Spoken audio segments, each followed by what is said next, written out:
Udah, Mbak. Aduh.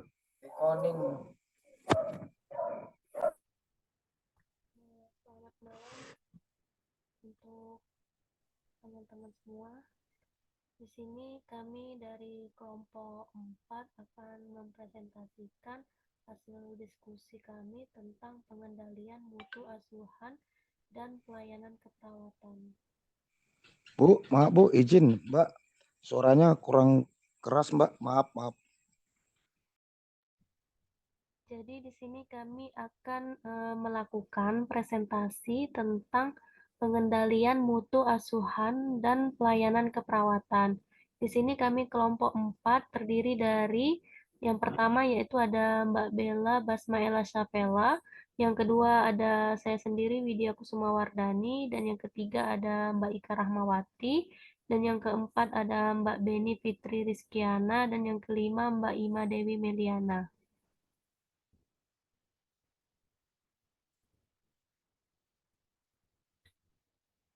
Konsep dasar yang memberikan kerangka bagi perancangan dan penerapan sistem pengendalian manajemen meliputi yang pertama yaitu komponen operasi yang terpasang secara terus-menerus, di mana pengendalian manajemen adalah suatu rangkaian tindakan dan aktivitas yang terjadi pada seluruh kegiatan organisasi dan berjalan secara terus-menerus. Pengendalian manajemen bukanlah suatu sistem terpisah dalam suatu organisasi, melainkan harus dianggap sebagai bagian integral dari setiap sistem yang dipakai manajemen untuk mengatur dan mengarahkan kegiatannya. Yang kedua, pengendalian manajemen dipengaruhi oleh manusia. Dalam kenyataan sering dijumpai bahwa suatu organisasi memiliki pedoman atau manual sistem pengendalian manajemen yang baik, namun tidak dilaksanakan sebagaimana mestinya, sehingga pengendalian manajemen yang telah dirancang tersebut tidak memberikan kontribusi positif bagi organisasi. Man behind the gun adalah istilah yang cocok dengan faktor ini. Sistem pengendalian manajemen dapat berjalan efektif jika dilaksanakan dengan sungguh-sungguh oleh manusia. Yang ketiga, memberi keyakinan yang memadai, bukan keyakinan yang mutlak. Perancangan suatu sistem pengendalian manajemen didasarkan pada pertimbangan biaya manfaat, tidak peduli betapa baiknya perancangan dan pengoperasian suatu pengendalian manajemen dalam suatu organisasi.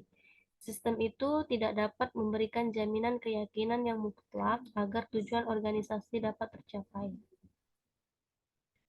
Tujuan pengendalian, fungsi pengendalian bertujuan untuk mengidentifikasi terjadinya deviasi atau penyimpangan atas pelaksanaan kegiatan dibandingkan dengan perencanaan sebagai umpan balik untuk melakukan tindakan koreksi atau perbaikan bagi pimpinan dalam mencapai tujuan organisasi. Secara luas, fungsi pengendalian juga mencakup usaha pencegahan kemungkinan terjadinya suatu deviasi atau penyimpangan sistem pengendalian. Manajemen mencakup pengendalian yang bersifat preventif berupa perancangan suatu sistem pengendalian maupun pengendalian yang bersifat pendeteksian. 1. Diperolehnya keterandalan dan integritas informasi. Yang kedua, kepatuhan pada kebijakan, rencana, prosedur, peraturan, dan ketentuan yang berlaku. 3. Melindungi aset organisasi. Dan yang keempat, pencapaian kegiatan yang ekonomis dan efisien. Indikator mutu asuhan keperawatan, menurut Azwar, menjelaskan bahwa mutu adalah tingkat kesempurnaan dari penampilan sesuatu yang sedang diamati dan juga merupakan kepatuhan terhadap standar yang telah ditetapkan.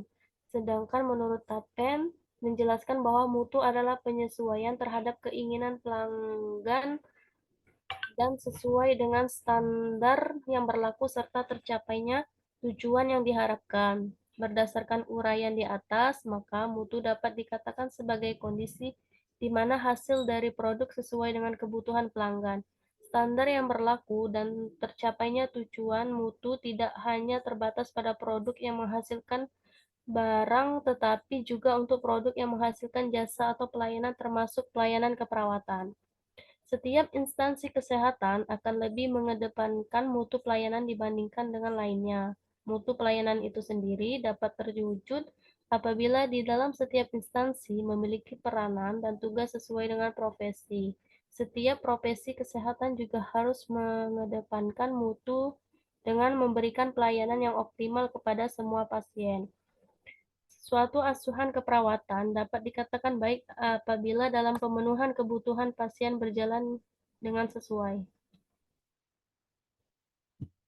Menurut asuhan keperawatan sebagai alat mutu asuhan keperawatan sebagai alat ukur dari kualitas pelayanan kesehatan dan menjadi salah satu faktor penentu citra instansi pelayanan kesehatan di masyarakat. Dikarenakan keperawatan merupakan salah satu profesi dengan jumlah terbanyak dan yang paling dekat dengan pasien. Mutu pelayanan keperawatannya sendiri dilihat dari kepuasan pasien terhadap pelayanan yang diberikan puas atau tidak puas. Fedorov tahun 2006, Servqual, Zeitmal, Parasuraman, Berry, dan Irawan merumuskan 5 dimensi mutu yang menjadi dasar untuk mengukur kepuasan, yaitu 1. Tangible atau bukti langsung, 2. Reliability atau keandalan, 3. Responsiveness atau ketanggapan, 4. Assurance jaminan kepastian, yang kelima empati.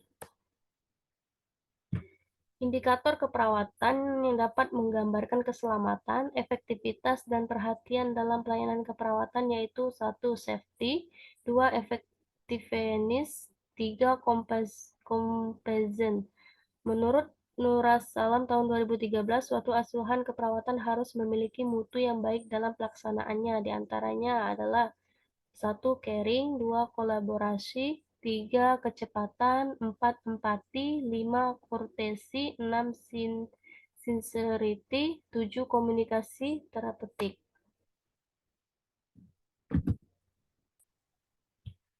Pengendalian adalah fungsi yang terus-menerus dari manajemen keperawatan yang terjadi selama perencanaan, pengorganisasian, ketenagaan, pengarahan. Pengendalian adalah pemantauan dan penyesuaian rencana, proses, dan sumber daya yang efektif mencapai tujuan yang telah ditetapkan. Di sini ada prinsip pengawasan yang harus diperhatikan manajer keperawatan dalam menjalankan fungsi pengendalian adalah 1. Pengawasan yang dilakukan harus dimengerti oleh staf dan hasilnya mudah diukur. Yang kedua, pengawasan merupakan kegiatan penting dalam upaya mencapai tujuan organisasi. Yang ketiga, standar untuk kerja harus dijelaskan kepada semua staf. Jenis pengendalian di ruang rawat. 1. Penetapan standar pelayanan keperawatan. Standar asuhan keperawatan menurut Departemen Kesehatan meliputi 6 standar. 1. Pengkajian keperawatan, 2. Diagnosa keperawatan, 3. Perencanaan keperawatan, 4. Intervensi keperawatan, 5. Evaluasi keperawatan, dan catatan asuhan keperawatan. Standar Nasional American Nurse Association atau ANA dalam mengukur mutu perawatan sebagai berikut.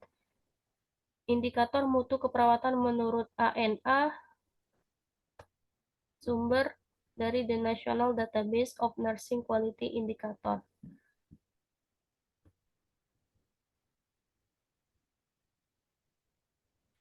Di sini ada tabel kategori ukuran berfokus outcomes pasien. Ukuran 1. Angka kematian pasien karena komplikasi operasi, 2. Angka dekubitus, 3. Angka pasien jatuh, 4. Angka pasien jatuh dengan cedera, 5. Angka restrain, 6. ISK karena pemasangan kateter di ICU, 7. Bloodstream infection karena pemasangan kateter line sentral di ICU dan HDNC, 8. VAP di ICU dan HDNC.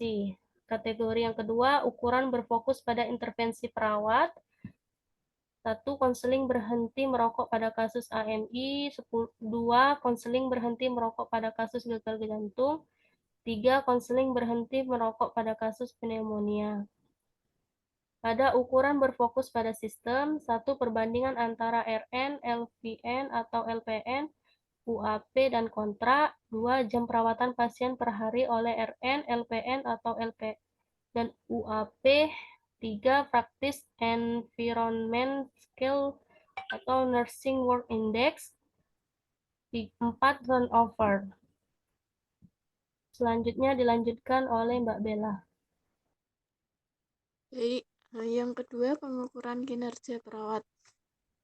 Definisi kinerja yang kedua, faktor yang mempengaruhi kinerja perawat. Menurut Mangkunegara 2005, kinerja dipengaruhi oleh 3 faktor, yaitu faktor individu yang terdiri dari kemampuan, latar belakang, dan demografi. Yang kedua, ada faktor psikologis terdiri dari persepsi, sikap, personality, pembelajaran, dan motivasi. Yang ketiga, faktor organisasi, yaitu sumber daya, kepemimpinan, penghargaan, struktur, dan desain pekerjaan. C. Penilaian kinerja perawat.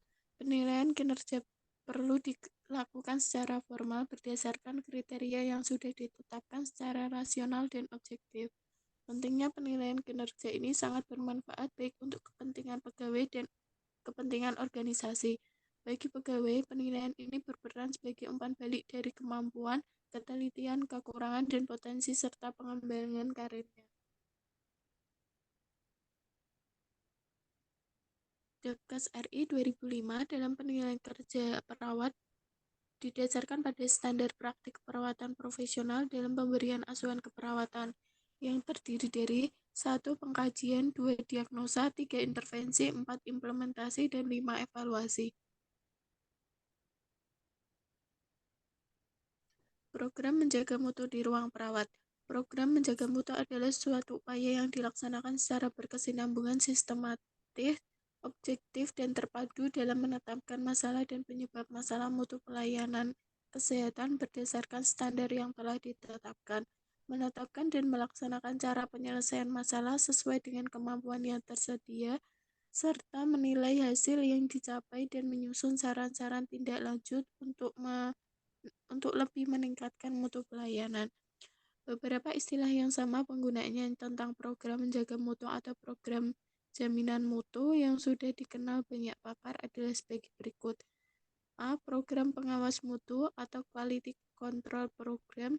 B. Program peningkatan mutu atau Quality Improvement Program.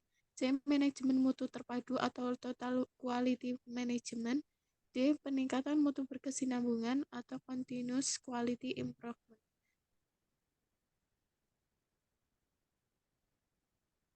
Tujuan program menjaga mutu. Satu tujuan antara program menjaga mutu ialah diketahuinya mutu pelayanan. Jika dikaitkan dengan kegiatan program menjaga mutu, tujuan ini dapat dicapai apabila masalah mutu berhasil ditetapkan. Yang kedua, tujuan akhir program menjaga mutu ialah diketahuinya mutu pelayanan. Jika dikaitkan dengan kegiatan program menjaga mutu, tujuan ini dapat dicapai apabila masalah mutu berhasil ditetapkan. Sasaran program menjaga mutu. Sasaran program menjaga mutu adalah pelayanan kesehatan yang diselenggarakan. Setiap pelayanan kesehatan terdapat 4 unsur yang bersifat pokok, yakni unsur masukan, input, unsur proses, unsur lingkungan, environment, serta unsur keluaran, output. Manfaat program menjaga mutu.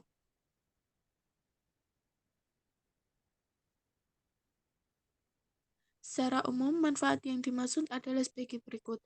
1. Dapat meningkatkan efektivitas pelayanan kesehatan. Yang kedua, dapat meningkatkan efisiensi pelayanan kesehatan. Yang ketiga, dapat meningkatkan penerimaan masyarakat terhadap pelayanan kesehatan. 4. Dapat melindungi pelaksanaan pelayanan dari kemungkinan munculnya gugatan hukum. Proses adalah semua kegiatan yang dilaksanakan secara profesional oleh tenaga kesehatan dan interaksinya dengan pasien. Dalam pengertian proses ini mencakup diagnosa, rencana pengobatan, indikasi, tindakan, sarana kegiatan dokter, kegiatan perawat, dan penanganan kasus.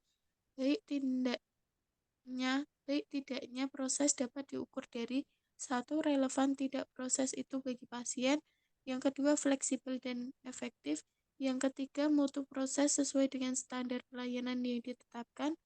Yang keempat, kewajaran atau tidak kurang dan tidak berlebihan.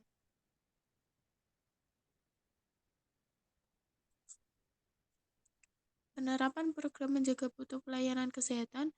A. Memastikan indikator mutu yang dipakai, baik indikator input, indikator proses, maupun indikator output ataupun indikator outcome. B. Program jaminan mutu yang dipilih harus bersifat dinamik dan fleksibel. Dikembangkan sesuai masalah spesifik pada masing-masing bidang pelayanan kesehatan. C. Peningkatan motivasi pelaksanaan pelayanan kesehatan. D. Program difokuskan pada aspek mutu pada kuantitas. E. Pengukuran mutu lebih ditekankan pada kontak layanan kesehatan antara pemberi layanan kesehatan dengan pasien.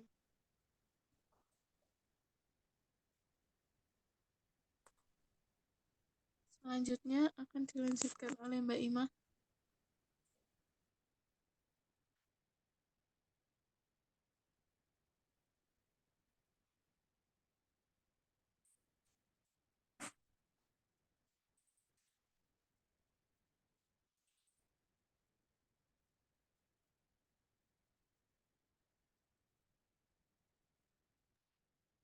Untuk asuhan keperawatan ruang rawat inap, asuhan keperawatan menggunakan metode khusus keperawatan.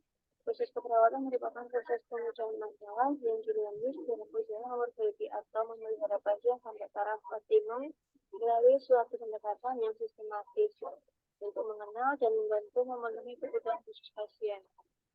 Asuhan keperawatan merujuk kepada penampilan dari pelayanan asuhan keperawatan. Secara umum disebutkan bahwa makin sempurna penampilan pelayanan, makin sempurna juga mutu kualitasnya. Kemudian menurut Mumin Jaya, ciri-ciri asuhan keperawatan yang terlihat antara lain memenuhi standar profesional yang ditetapkan, kemudian sumber untuk melayani asuhan keperawatan, manfaatnya secara wajar, efisien dan efektif, aman bagi pasien dan tenaga keperawatan, memperbaiki aspek sosial, ekonomi, budaya, agama, etika, dan tata nilai masyarakat. Kendali mutu sebagai proses, menetapkan kriteria kontrol, mengidentifikasi informasi yang relevan dengan kriteria, menentukan cara mengumpulkan informasi, mengumpulkan dan menganalisis informasi, membandingkan informasi tersebut dengan kriteria yang telah ditetapkan, membuat penilaian tentang kualitas, menyediakan informasi jika perlu, membuat penelitian tentang temuan sumber-sumber yang tepat, dan menetapkan langkah untuk mengumpulkan informasi.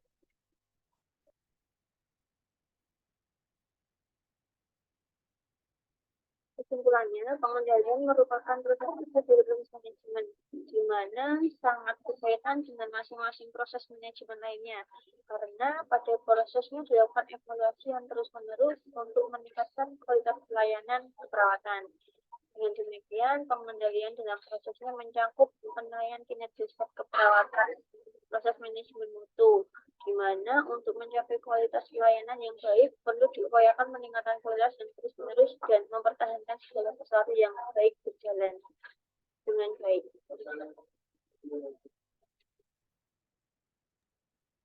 Baik, teman-teman, untuk kelompok 4 sudah selesai. Apakah ada yang ingin bertanya?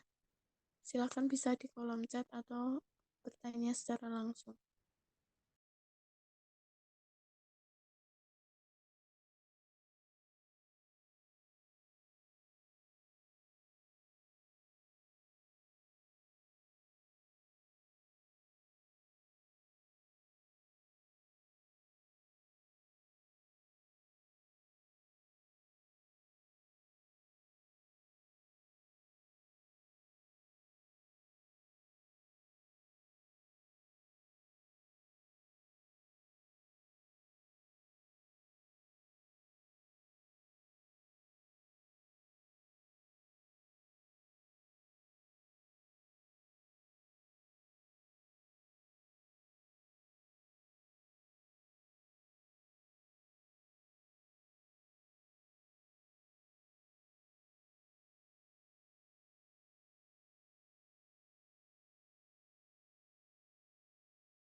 Baik, di kolom chat ada Pak Ahmad Syahrir yang bertanya, apa alat ukur untuk mengevaluasi mutu pelayanan perawatan?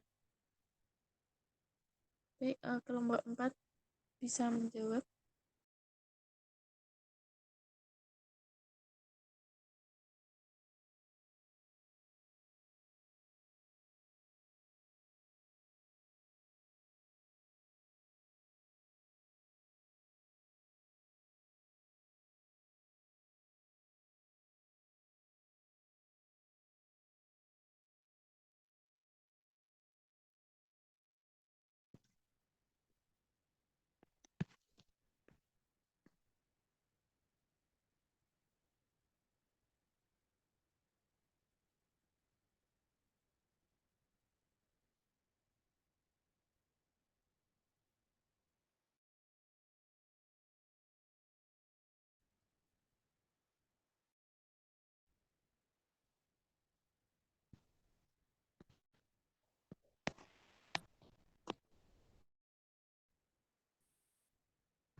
Izin menjawab untuk pertanyaan dari Pak John Ivan.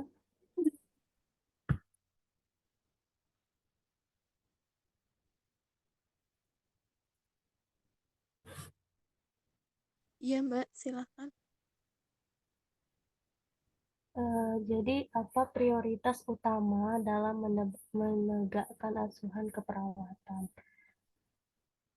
Jadi dalam langkah menentukan rencana asuhan keperawatan ini yaitu menentukan prioritas masalah. Jadi prioritas masalah ini didapatkan dari proses keperawatan yang telah dilakukan sebelumnya, yaitu diagnosa keperawatan. Diagnosa keperawatan ini biasanya eh, berdasarkan dari penentuan masalah yang telah didapatkan dari hasil pengkajian, yang kemudian dipilih yang mana yang akan menjadi prioritas masalah yang utama. Dalam menentukan prioritas masalah tersebut, perawat harus mempertimbangkan dari berbagai faktor untuk menentukan prioritas masalah tersebut. Misalnya meliputi dari nilai dan kepercayaan kesehatan pasien, bisa dari prioritas klien melibatkan pasien itu memprioritaskan dan merencanakan asuhan meningkatkan kerjasama. Lalu sumber yang tersedia bagi perawat dan pasien, ada juga urgensi masalah kesehatan dan rencana terapi medis. Mungkin yang lain ada tambahan?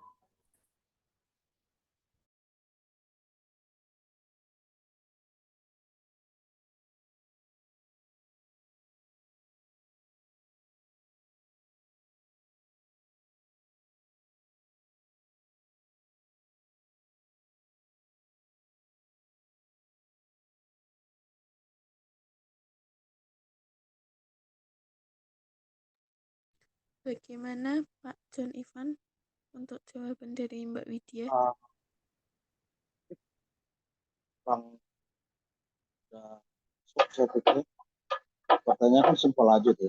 Prioritas utama, prioritas utama itu apa? Pendapat teman jawab kali itu jawabannya mungkin kalau saya jawab sendiri mungkin agak singkat aja sebenarnya jawabannya itu. Tidak harus memanjang dan tidak titik temu, tidak ada titik temunya begitu. Menurut saya begitu, Mas.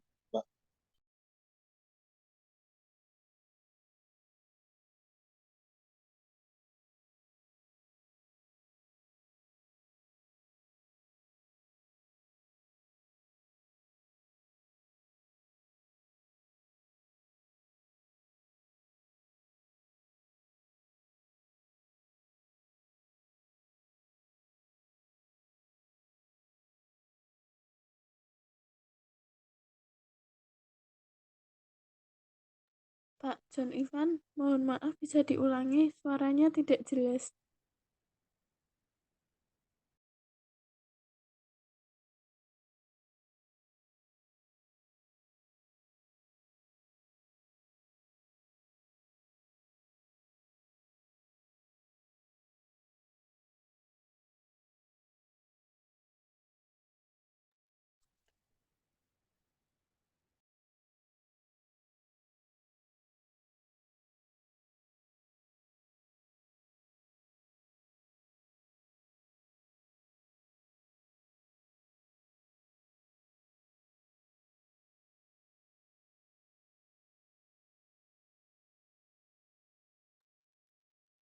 Baik, ini Mbak Ima akan menjawab untuk pertanyaan Pak Ahmad Syafir. Silakan Mbak Ima.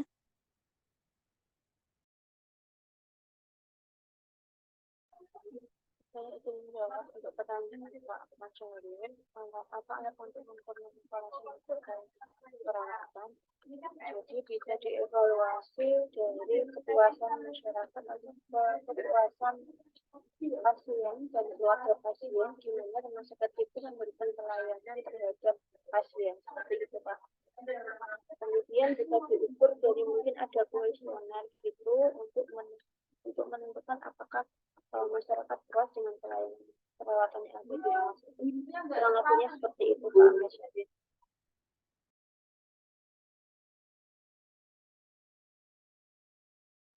Bagaimana untuk Pak Ahmad Syahrir?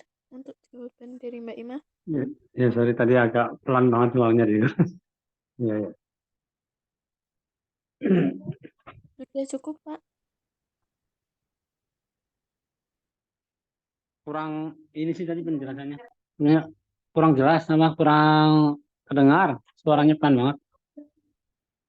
Baik, coba saya yang menjawab ya, Pak. Karena suaranya Mbak Ima emang kecil.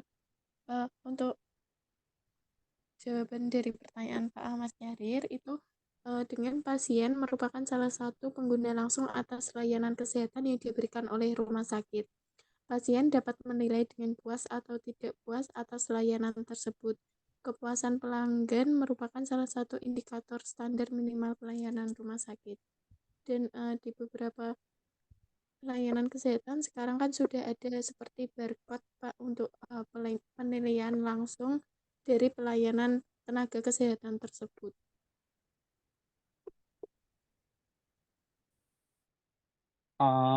Itu mungkin baru salah satu indikator ya, atau hanya itu saja atau ada beberapa?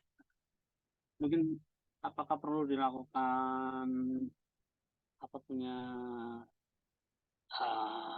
apa ya survei survei oleh tim, ada suatu bentuk tim untuk pengendali mutu atau apa untuk dilakukan survei terus menerus itu bagaimana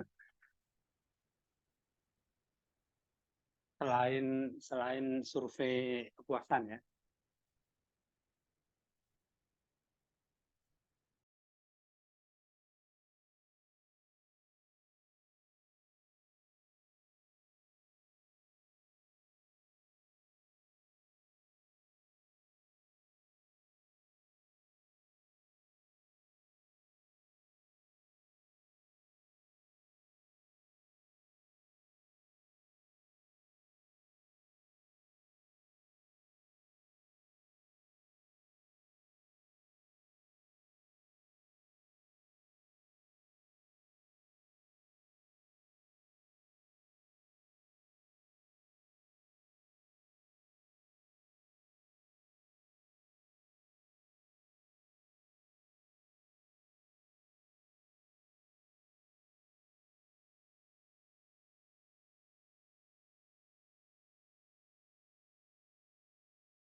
Halo.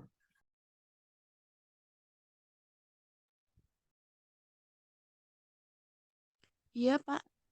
Pak Jonivan, bagaimana?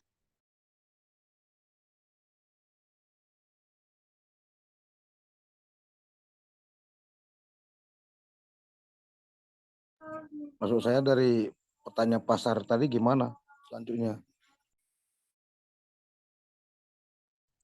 Baik, untuk kelompok 4.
Kelompok 4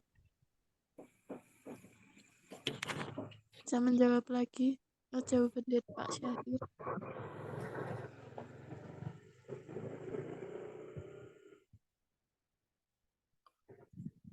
Mbak Bella, kalau seandainya mohon maaf izin, kalau seandainya kelompok 4 memang nggak bisa menjawab, mungkin ada prioritas yang lain atau bisa dilemparkan ke kelompok yang lain yang bisa menjawab. Kita kan diskusi nih.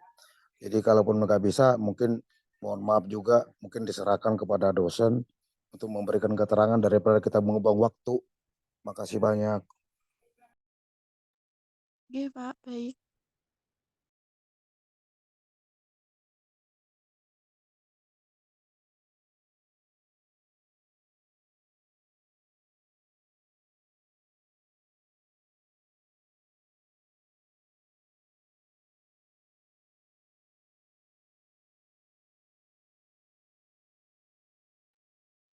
Kelompok 4 bagaimana?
Jawaban untuk Pak Ahmad Syahir, alat faktor itu yang sebenarnya saya tahu itu dari kepuasan pasien dan masyarakat. Untuk masyarakat gitu Pak.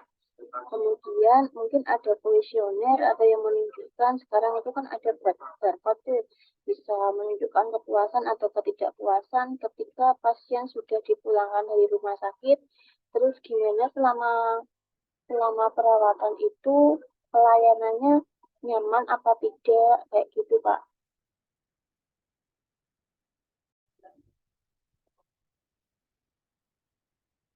Ya, maksud saya itu kan evaluasi dari pihak luar ya.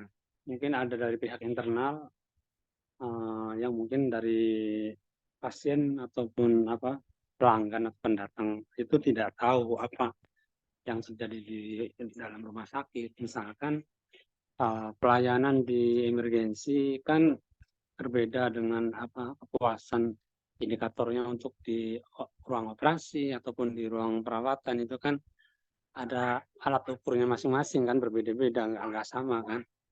Jadi, maksud saya seperti itu.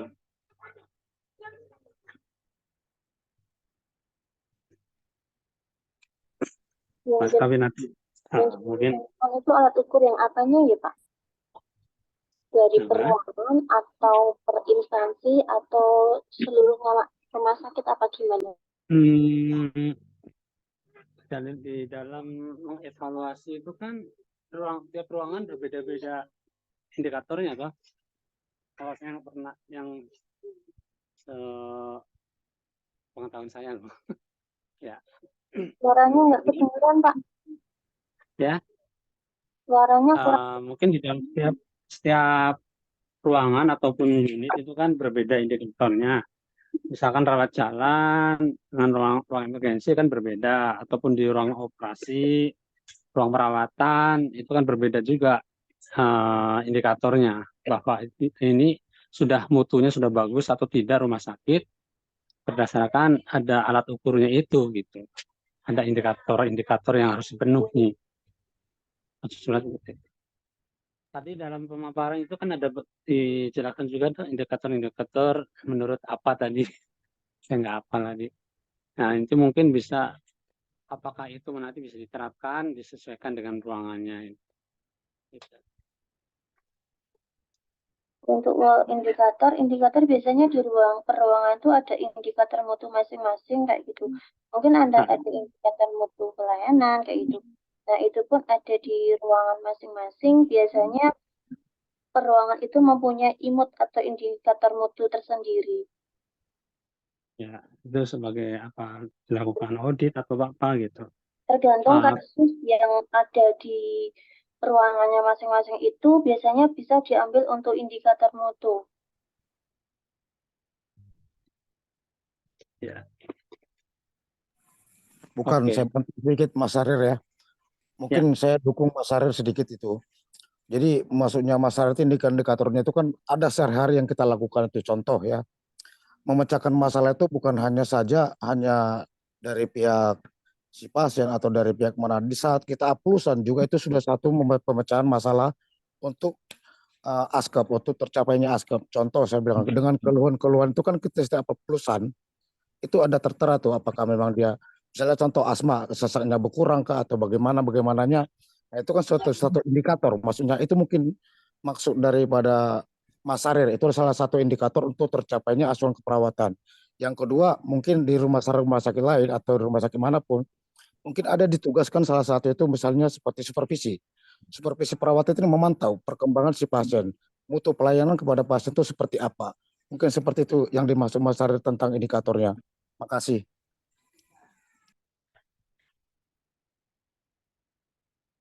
Oke, makasih.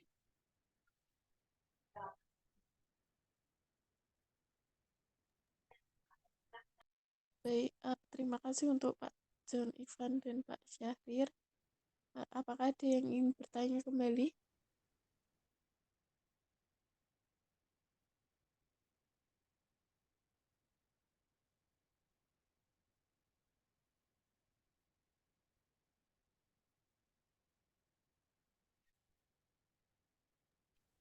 Baik, sepertinya tidak ada yang ingin bertanya kembali.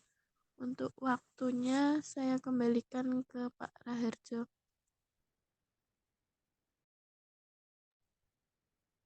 Oke, baik. Topik yang kita bahas pada malam hari ini itu terkait dengan fungsi controlling ya pada pelaksanaan manajemen pelayanan keperawatan. Tadi sudah juga tersampaikan dalam satu presentasi, ya khususnya di kesimpulan tadi bahwa controlling adalah ya kalau kita menyebut sebagai sebuah tahap akhir sih tidak tepat juga ya. Jadi controlling itu merupakan bagian dari tahapan-tahapan manajemen. Jadi salah satu karakter dari proses manajemen itu adalah continuous, selalu berkelanjutan. Perencanaan itu bukan hanya di awal. Kalau berbicara perencanaan di awal saja juga tidak tepat, karena nanti dalam satu proses pertengahan perjalanan bisa saja terjadi perubahan, penyesuaian perencanaan. Ya, demikian pula dengan pengendalian. Pengendalian itu bukan sebuah akhir tahapan, tapi salah satu tahapan dari memanajemen atau mengelola sebuah layanan. Ini mungkin saya sampaikan terlebih dahulu.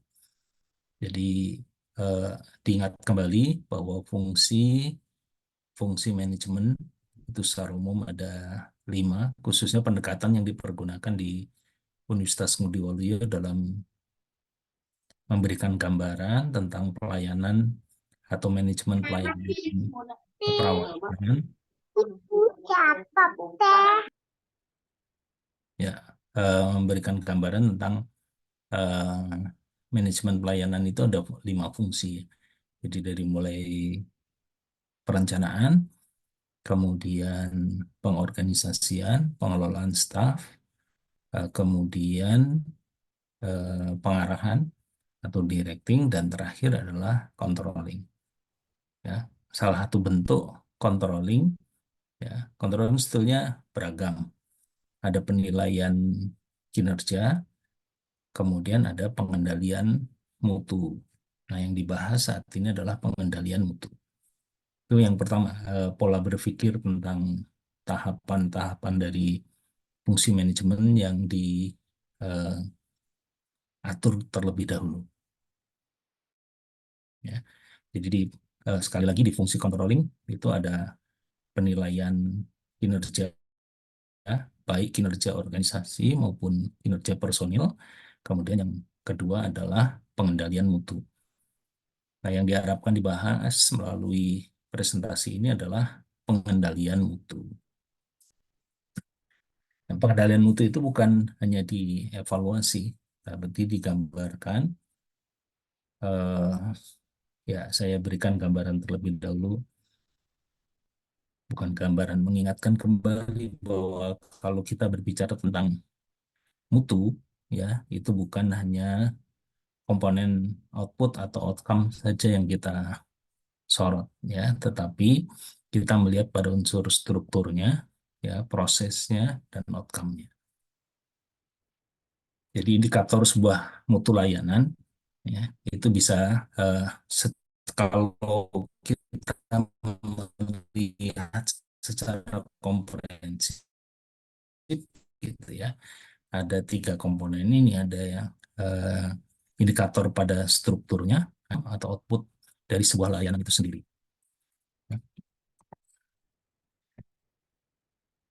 Indikator struktur adalah hal-hal yang dimiliki oleh satu unit layanan untuk dapat memberikan satu layanan yang sesuai dengan standar. Ya, contohnya di sini adalah jumlah perawatnya berapa, ya, bagaimana komposisi perawat yang dimiliki di satu unit tersebut, kemudian model sistem pelayanan, ya, model care delivery-nya menggunakan metode apa, itu juga sebuah indikator struktur. Nah, itu dipenuhi peralatan-peralatan yang diperlukan. Ya, kemudian berikutnya adalah satu proses. Ya, proses berarti berjalannya layanan tersebut. Ya, kalau kita berbicara tentang asuhan, ya berarti mulai dari asesmen sampai evaluasi. Ya, kemudian yang aspek outcome adalah hasil-hasil akhirnya. Ya. Nah, mutu ini kalau di dalam sebuah layanan, ya, di dalam sebuah layanan keperawatan itu bisa dikelompokkan menjadi 2. Ya, ada mutu pelayanannya, ada mutu asuhan, ya, mutu pelayanan dan mutu asuhan. Mutu pelayanan fokusnya adalah mengelola satu unitnya yang dilihat, unit pelayanan tersebut. Ya. Nah, kalau mutu asuhan yang dilihatnya adalah proses pemberian asuhannya dari mulai tahapan pengkajian sampai pada evaluasi. Masing-masing itu bisa diukur atau dilihat atau dikendalikan dengan tahapan-tahapan juga tadi sudah disampaikan juga.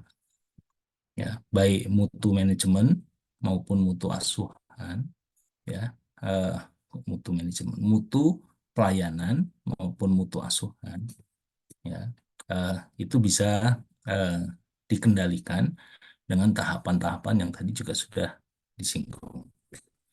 Dari mulai yang pertama tahapannya adalah ini, ya, menetapkan performance kinerja yang diharapkan. Ini sekaligus tadi menjawab eh, pertanyaan apa saja yang dikendalikan, apa aja yang diukur, ya tergantung pada eh, performa yang diharapkannya. Contoh gini, kalau kita berbicara dulu tentang mutu asuhan. Ya, mutu asuhan itu kan dimulai dari pengkajian.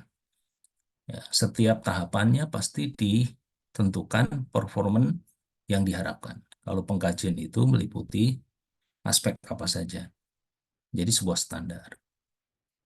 Ya, kemudian setelah ditetapkan ini, dalam prosesnya itu selalu dilihat nanti actual performanya seperti apa. Ya, harapannya pengkajian itu satu, lengkap, ya, komprehensif. Ya, komprehensif itu meliputi biopsikososial kultural.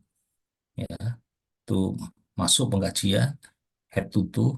Ya, contohnya menggunakan metode pengkajian yang komprehensif dan yang lain. Termasuk tercatat secara atau terdokumentasi dengan baik. Contoh itu. Nanti aktualnya seperti apa?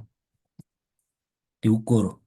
Nah, untuk mengukur kinerja yang aktual ini perlu ada sebuah instrumen, ada sebuah kegiatan pengukuran.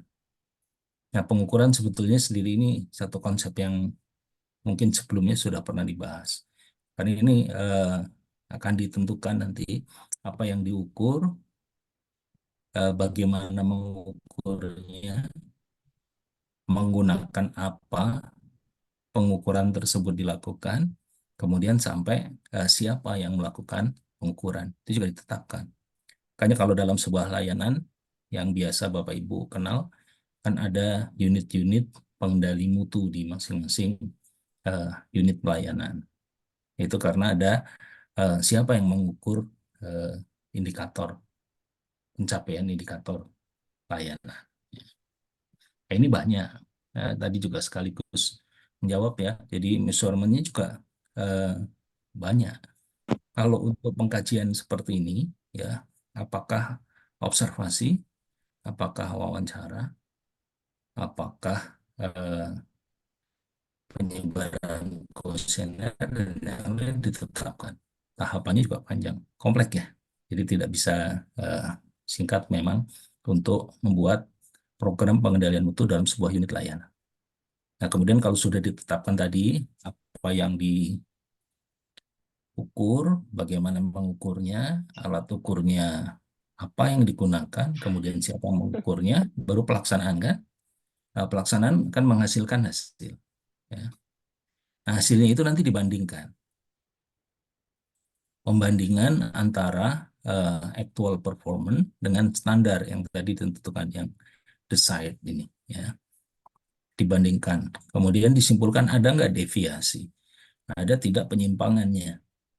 Ya. Tadi kalau umpamanya kita berbicara tentang pengkajian dari 12 perawat yang ada di unit layanan, standar pengkajiannya seperti ini. Setelah dilakukan pengukuran, gitu ya, itu ditemukan ada deviasi atau penyimpangan. Itu kan menjadi persoalan mutu. Ya, kalau ditemukan ada sebuah deviasi.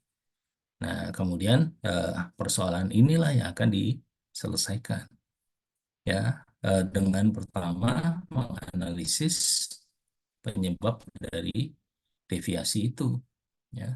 Kenapa terjadi sebuah kesenjangan antara apa yang diharapkan dengan yang terjadi sesungguhnya melalui sebuah cause analysis atau analisis penyebab, ya, secara komprehensif tentunya.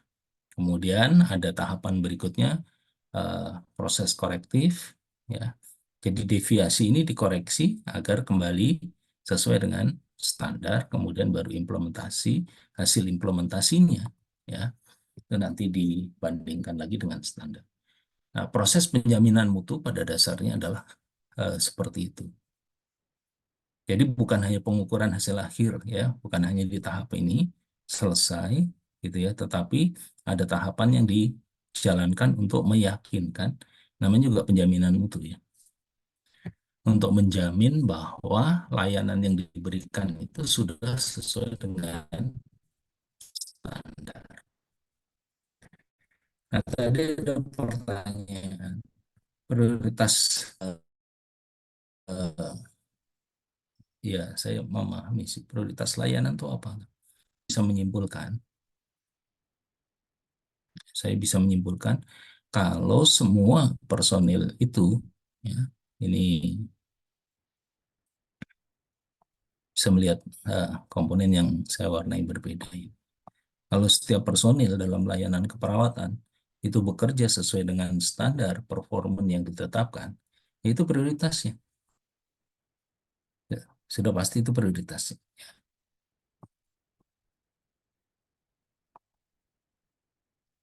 Ini jadi kalau seorang manajer gitu ya berbicara apapun, melakukan apapun, selalu orientasinya tentang apa yang sudah ditetapkan. Itu prioritasnya. Jadi semua aspek yang dijalankan, siapapun menjalankan apa yang ditetapkan.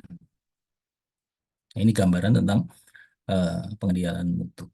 Kemudian satu lagi saya tambahkan terkait dengan konsep penjaminan mutu. Jadi setelahnya juga sudah ada sepertinya. Sempat, tapi sepertinya ada kesalahan konsep yang perlu diluruskan. Jadi bukan jenis, ya, memang bisa dikatakan jenis, ya, eh, terkait dengan proses-proses penjaminan mutu. Jadi ini satu gambaran tentang evolusi. Ya, evolusi itu berarti perubahan-perubahan, ya, perubahan-perubahan pendekatan gitu ya. Perubahan-perubahan pendekatan eh, dalam pemikiran kualitas dalam sebuah industri dan dalam sebuah pelayanan kesehatan. Jadi awalnya gitu ya, diawali untuk penjaminan atau kualitas itu diawali dengan konsep quality control. Jadi melalui sebuah inspeksi pengukuran, ya, kemudian berkembang menjadi quality assurance, penjaminan mutu, ya, ini bentuknya adalah prevensi. Kemudian, ya, berkembang lagi menjadi sebuah konsep tentang quality improvement. Ya. Dan terakhir, ya, saya tahunya itu sampai di sini. Ya, saat ini yang eh, hampir dijalankan di semua industri atau di semua organisasi adalah konsep total quality management. Ya. Artinya ini ya bisa saja dalam satu unit layanan masih menjalankan quality control saja, ya, masih menjalankan quality assurance saja, ya, atau quality improvement, atau sudah sampai ada di tahapan total quality management, ya, atau manajemen mutu terpadu. Kalau di bahasa Indonesia tanya manajemen mutu terpadu. Eh, Bapak, Ibu mungkin pernah dengar kali ya, salah satu gambaran sederhananya terkait dengan TQM itu adalah semua komponen, ya, yang terkecil maupun sampai yang terbesar, ya, terkecil terbesar, ya, apa, semua komponen, ya, bukan besar besar kecil tapi semua komponen, ya, itu menjadi perhatian dari eh, dari para manajer. Ya, kalau di satu unit ruangan, ya. Jadi kalau saudara itu kan sebetulnya arahnya diarahkan pada manajemen layanan di unit pelayanan terkecil, ya ruangan. Belum diarahkan pada pengelolaan satu bidang atau satu rumah sakit. Di ruangan tersebut, komponen-komponen yang ada di ruangan itu siapa saja, ya. Semua itu menjadi bagian dari pengembangan kualitas. Nah, itu yang salah satu prinsip dari total quality management. Ini konsep-konsep yang memang ya kalau dibahas satu persatu ya panjang sekali. Makanya ilmu manajemen itu kan luas ya. Eh, Orang belajar tentang konsep manajemen ini sampai 4 tahun jadi eh, sarjana manajemen, ya, karena memang masing-masing luas. Nah, ini gambaran saja nanti Bapak dan Ibu, ya, bahwa mau dijalankannya di quality controlnya saja, ya. Biasanya kalau di sini berhenti tadi, berhenti pada aspek ini sesuai atau tidak sesuai, ya. Kemudian biasanya ini banyak dilakukan pada industri-industri yang berorientasi pada hasil hasil produk-produk gitu ya. Jadi kalau banyak yang tidak sesuai dengan produk, ya dihilangkan. Bekerjanya tidak sesuai dengan produk yang diinginkan, jadi ganti. Seperti itu. Nah, berikutnya kan berkembang menjadi eh, prevensi, quality assurance. Nah, tahapan yang tadi saya jelaskan itu adalah tahapan-tahapan penjaminan mutu. Nah, itu penjaminan. Assurance itu adalah penjaminan. Yang tadi saya jelaskan adalah proses penjaminan mutu. Mungkin di kita ya sudah mulai antara perubahan dari quality assurance, quality improvement sampai pada total quality management. Biasanya total quality management ini pola berpikir berpikir pada top level managerial. Itu gambaran dari saya terkait dengan materi kita pada hari ini. Pada prinsipnya tadi eh, materi yang disampaikan oleh kelompok sudah cukup komprehensif, itu dibaca saja itu banyak memberikan tambahan pengetahuan eh, bagi kita. Namun kita memang harus selalu memperluas ya indikator, contoh indikator layanan. Kalau tadi masih menggunakan tangible assurance dan yang lain itu kan umum sekali ya. Tadi disampaikan oleh Pak Sahrir ya bahwa manajemen atau indikator mutu dalam sebuah layanan bisa sangat beragam. Tadi yang dicontohkan di makalah itu kan kalau kita membacanya ya, itu berarti hanya satu unit layanan. Ya. Mungkin unit layanan yang lain eh, bisa memiliki satu indikator yang berbeda. Layanan anak tentunya akan berbeda dengan eh, layanan ruang perawatan dewasa. Atau kalau di tempat Bapak dan Ibu belum mengelompokkan pada jenis-jenis layanan spesialistik, ya tentunya juga di ada yang berbeda, ada yang tidak. Contohnya layanan unit gawat darurat dengan layanan rawat inap biasa, rawat inap intensif, itu juga akan eh, berbeda indikator. Ya, nanti untuk penjaminan, tapi secara umum ya, tentu ada standar-standar umum yang memang bisa berlaku untuk semua unit layanan. Contoh kalau kita berbicara tentang kepuasan, itu pasti standar umum, standar general.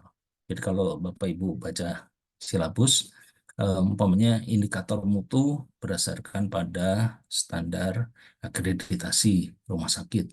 Itu pasti standar, indikator standarnya ada yang general. Juga ada yang standar yang dimaksud itu standar setiap unit memiliki sebuah indikator mutu yang menjadi pedoman dia dalam melakukan proses penjaminan mutu.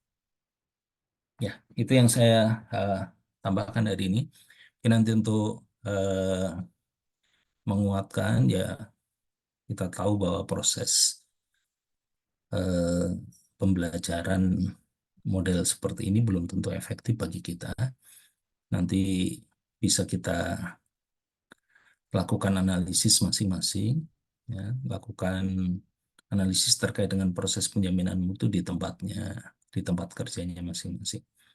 nanti akan saya berikan satu penugasan untuk menguatkan hal tersebut. Karena menurut saya ini penting, Bapak Ibu sudah punya pengalaman dalam bekerja, ya tinggal apa yang sudah dimiliki itu di struktur keilmuannya dirapikan, ya. Karena pengetahuan yang banyak kalau nggak terstruktur, jadi nanti berbicaranya agak tidak ini.